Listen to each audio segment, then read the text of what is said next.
अस्सलाम वालेकुम, मैं हूं अरबाब जहांगीर। आप देख रहे हैं मेरा यूट्यूब चैनल असली खबर विद अरबाब जहांगीर। उम्मीद है तमाम देखने वाले खैरियत से होंगे। पाकिस्तानी ड्रामों में आम तौर पर हमें बहुत कम ऐसे सीन देखने को मिलते हैं जिसमें कोई ज़ोरदार, ज़न्नाटेदार थप्पड़ पड़ा हो। कभी-कभी तो किसी ड्रामे में किसी को थप्पड़ पड़ने का इंतज़ार किया जा रहा होता है और कभी-कभी अचानक से कोई ऐसा थप्पड़ पड़ता है जो कि उस पूरे ड्रामे को, उसके देखने वालों वालों को, उसके फैन्स को हिला कर रख देता है। अभी अ, हम रीसेंट पास्ट की बात करें तो 2 ऐसे ड्रामे जिसमें 2 ऐसे सीन, 2 ऐसे थप्पड़ आए हैं जिन्होंने दोनों ड्रामों की ट्रेंडिंग को आसमान की बुलंदी पर पहुंचा दिया और दोनों ही ड्रामे टॉक ऑफ द टाउन बने। उनसे मुतालिक लोगों ने बहुत ज़्यादा बात की, लेकिन दोनों में फ़र्क क्या था कि एक थप्पड़ को लोगों ने बहुत सराहा और उस थप्पड़ का नतीजा ये निकला कि लोगों ने कहा कि अब ये ड्रामा अपने ट्रैक पर आ गया है और एक थप्पड़ से ड्रामा बर्बाद होने का इल्ज़ाम ड्रामा पर और ड्रामा राइटर पर लगा और लोगों ने कहा कि ये कहानी में क्या हो गया है आखिर, किस तरह से ये थप्पड़ मारा गया। और क्योंकि वो उस थप्पड़ के साथ थूकने का भी सीन था। आपको याद होगा कि तेरे बिन में जो एक सीन था मीरब और मुर्तसिम के दरमियान, जिसमें यमुना ज़ैदी यानी कि मीरब एक थप्पड़ मारती हैं ज़ोरदार वहाज अली यानी मुर्तसिम खान को और फिर उस थप्पड़ के बाद वो उस पर थूकती भी हैं। अभी हम डायलॉग्स की बात नहीं कर रहे कि वो क्या डायलॉग था, क्यों था, वो जो एक सिचुएशन थी पूरी। और उस थप्पड़ के बाद वो उस ड्रामे की कहानी, उसकी व्यूअरशिप बहुत मुतासिर हुई थी। देखने वालों ने बहुत तनकीद की थी कि यार ये क्या कर दिया, ये किस तरह का सीन आया है, ये थप्पड़ क्यों पड़वाया गया। ऐसा लग रहा था कि वो थप्पड़ मुर्तसिम खान को नहीं पड़ा, बल्कि वो थप्पड़ सारे देखने वालों को पड़ा है। और फिर इतना ज़्यादा क्रिटिसिज्म हुआ नूरा मखदूम और मेकर्स पे कि खुद प्रोड्यूसर अब्दुल्ला कादवानी को आना पड़ा, आगे की जो एपिसोड्स थी उसमें चेंजेस करनी पड़ी।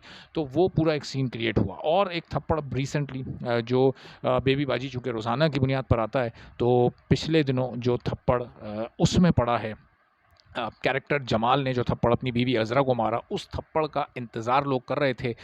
इससे पहले भी बेबी बाजी के हिट होने से मुताल्लिक बात की जा रही थी। अपने स्लॉट में वो सबसे ज़्यादा रेटिंग्स ले रहा था। आम तौर पर जो डेली बेसिस पर सोप सीरियल्स आते हैं वो उतने ज़्यादा हिट पाकिस्तान में नहीं हो पाते, चूँकि रोज़ाना की बुनियाद पर आ रहे होते हैं। 7 बजे का स्लॉट भी बहुत ज़्यादा नहीं देखा जाता बनिस्बत 8 और 9 बजे के। तो उस स्लॉट में आकर अगर कोई ड्रामा अपनी जगह बनाता है तो फिर वाक़ई उसमें उसके कंटेंट का, उसमें उसकी जो एक्टर्स हैं उनकी परफॉर्मेंस का, उसके डायरेक्टर की डायरेक्शन का बड़ा कमाल होता है।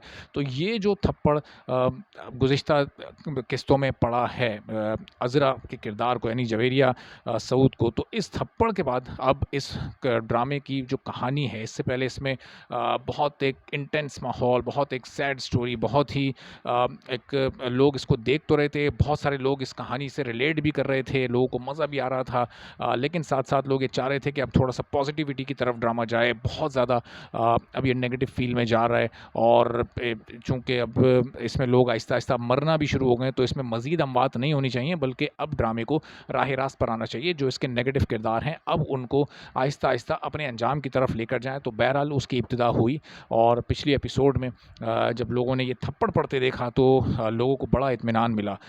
इत्मीनान का लोगों ने ऐसे इज़हार किया, अपनी लोगों ने खुशी इस तरह से ज़ाहिर की कि इस वक्त ट्विटर पर आप जाकर देखें तो शायद जब से ये शुरू हुआ है ड्रामा बेबी बाजी, ये पहली बार ट्रेंडिंग में आया है। इससे पहले भी इसने अच्छे खासे व्यूज़ अभी इसने हासिल कर रखे हैं। कोई 300 मिलियन से ज़्यादा ये व्यूज़ अभी तक ले चुका है। बहुत तेज़ी से ये बड़े ड्रामों में शामिल होने जा रहा है, लेकिन उसके साथ-साथ इसकी नंबर ऑफ़ एपिसोड्स भी काफ़ी ज़्यादा अब हो चुकी हैं। ये अब ऑलमोस्ट 60 एपिसोड्स को टच करने वाला है और ज़ाहिर है कि चूँकि सोप सीरियल है तो इसलिए कहानी को भी आहिस्ता-आहिस्ता अंदाज़ से आगे बढ़ाया जा रहा है। चूँकि डेली बेसिस पर ये ड्रामा आ रहा है, तो अब बहरहाल ये जो 2 थप्पड़ हैं, आप ये देखें कि एक थप्पड़ ने ड्रामे की कहानी को ख़राब किया और एक थप्पड़ ने ड्रामे की कहानी को दोबारा से उठा दिया। तो ये होता है, फ़र्क के सीन एक ही तरह के हैं, लेकिन वहाँ पर फ़र्क ये था कि बीवी ने शौहर को थप्पड़ मारा था। यहाँ फ़र्क ये है कि शौहर ने बीवी को थप्पड़ मारा है। तो सिचुएशन का फ़र्क, एक ही तरह के सीन को जब आप शामिल करते हैं कहानी के हिसाब से, तो वही सीन बाज़ औक़ात कहानी में वैल्यू को ऐड कर देता है और वही सीन बाज़ औक़ात कहानी की वैल्यू को डाउन कर देता है, अगर वहाँ पर सिचुएशन और कैरेक्टर्स मुख्तलिफ हों। तो अब देखते हैं कि ड्रामा आगे किस तरह से मज़ीद कामयाबी हासिल करता है और कितने दिन तक ट्रेंडिंग में रहता है और कितने रिकॉर्ड तोड़ता है। आपको इस बारे में मज़ीद अपडेट करते रहेंगे। आप चैनल पर नहीं तो चैनल सब्सक्राइब कर लें, बेल आइकन प्रेस कर दें। इजाज़त दीजिए, अल्लाह हाफ़िज़।